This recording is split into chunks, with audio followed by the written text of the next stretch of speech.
salkam 20 nafardan ortiq o'zbek guruhida, 7 nafar rus guruhida hamda onlayn shaklda o'sha rejissyorlik bo'limidagi tinglovchilardan turli malaka ishlarni oldik. Endi shu to'g'risida qanaqangidir oldingi safardagi o'qiganlarga nisbatan tahlil qilib ko'rishimiz kerak deb o'ylayman. O'zgarish anchagina bordi.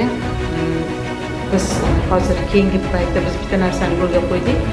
Mana shu qatga kelgani, nimaga kelgani hamma darslardan tashqari alohida imtihonga tayyorlayapmiz.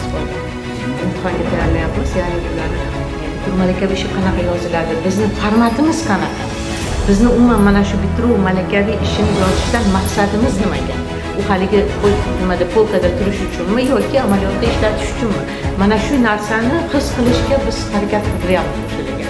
Va bugungi rezultat mani qoniqtirdi mana shu ma'noda. Chunki ko'pchilik shu narsani tushunib, ko'pchilik shu bilan nima deydi, to'g'ri yondasha bilgan. Va bu narsa bizni o'sha qilayotgan modulimiz, uni mana shu nazariy asos bo'lgan bitiruv malakaviy ishi ularga bir ishida dasturlik amal bo'ladigan, suyanadigan, bir o'ziga taqish bolg'ankadek foydalanadigan narsa bo'lishini ular yetib bordi, tushunib bordi. Navoiydan kelgan yigit tushunib turibdi nima qilganini. O'zimizni konservatoriyadan kelgan o'qituvchi tushunyapti. Mana shunaqa jihatlari ham bor ekan. Demak, bu hammani o'ziga bog'liq ekan. O'zini kasbiga bo'lgan mehri, hurmati, umuman o'sha o'zini intiluvchanligi, qiziqishiga bog'liq ekan. Bu ma'noda bizda haqiqatan shart-sharoit hammasi yaratilgan ekan deb ko'rdim. O'ngashmanga ancha yo'q. Mana shunaqangi holatlar bo'ldiki,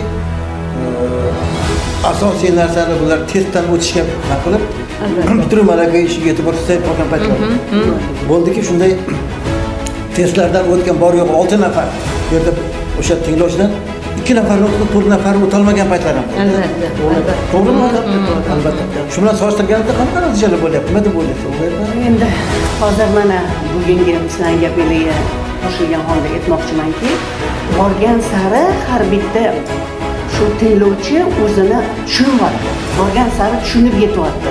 Hali aytganingizdek, har bitta insonni o'zini faniga bo'lgan muhabbati, mehri agar o'sha to'laqonli bo'lsa, shu bizlarga ham kelganda, tinglovchi bo'lib kelganda ham o'sha to'g'ri yondashyapti. Bu narsada yanada ko'proq men o'ylayman, o'zimiz ham talabchan bo'lishimiz kerak. Shu bitiruv amaliyotni sal bog'liqroq ularga berib, ko'proqda bog'liqroq talab qilib olish kerak ekanda, oxirgi kungacha kutirish kerak emas ekan. Ularni to'g'ri vaqti bo'lmayapti, lekin baribir 2-3 kun qolganda yig'ib olish kerak. Bizda fanlar bo'yicha test savollarini yangiladik. Shu test savollarini yangilash jarayonida bu safargi natija obyektiv bo'ldi. Test natijalari. Chunki kim darslarga qatnashgan bo'lsa, kim yaxshi o'zlashtirgan bo'lsa, hammasi testdan o'tibdi. Foizi ham yuqori bo'ldi. Bu yaxshi tomonga ketdi. O'zlari mana shu darsda o'rgangan testlar u yoqda tushgan. Bu juda katta ko'rsatkich. Bu juda ham katta ko'rsatkich. Oldingidan juda yaxshi tomonlar. Endi doim bir narsani takomillashtirib borishimiz kerak bo'ladi. Xususan bitiruv malakaviy ishini aytilmay oldin ham hech qanaqa gapsiz kelib, buni strukturasi qanaqa bo'lishi kerak, qanaqa tartib yozilishi kerak, nima talablar qo'yiladi degan ataylab o'tyapti. Shuni ham tushunmay qo'ygan holatlar bor. Yana bitta muammoli tomonlari borki, tashqaridan rahbarlik qilayotganlar ko'pchilik bu yerda talablarni tushunmaganlar rahbarlik. Ularning ishlari bo'lmayapti. Bizda chunki bitta bitiruvchi yaxshi bo'lishi mumkin, lekin rahbar o'shani talab bilmaganligi javob beradi. Formatni bilmaydi. Albatta. Chunki rahbarda hech qanaqa mas'uliyat yo'q. Biz bu yerda o'tirib rahbarlik qiladigan bo'lsak, bizda mas'uliyat bor. Voy, men tanlagan imom o'tolmay qoldi. Ularda hech qanaqa mas'uliyat yo'q-da. Rahbarda mas'uliyatini kuchaytirish uchun meni nuqtai nazarimdan ularni albatta shunga mas'ul qilib qo'ydirib, unga haq to'lanishi kerak. To'lash yo'lga qo'yish kerak. Ozgina bo'lsa, o'shanda biz talab qilishimiz kerak. Bu yerda fanni o'qitadigan o'qituvchilarga ham biz talab qo'yishimiz kerak bo'ladi. Qaysi fanda o'sha berilgan darslarga javob topolmayapti talabalar. Qaysi biridan kam topadigan bo'lsa, o'sha o'qituvchilar ham kerak bo'lsa. Shunda biz o'ylagan narsamiz yaxshi natija bo'ladi.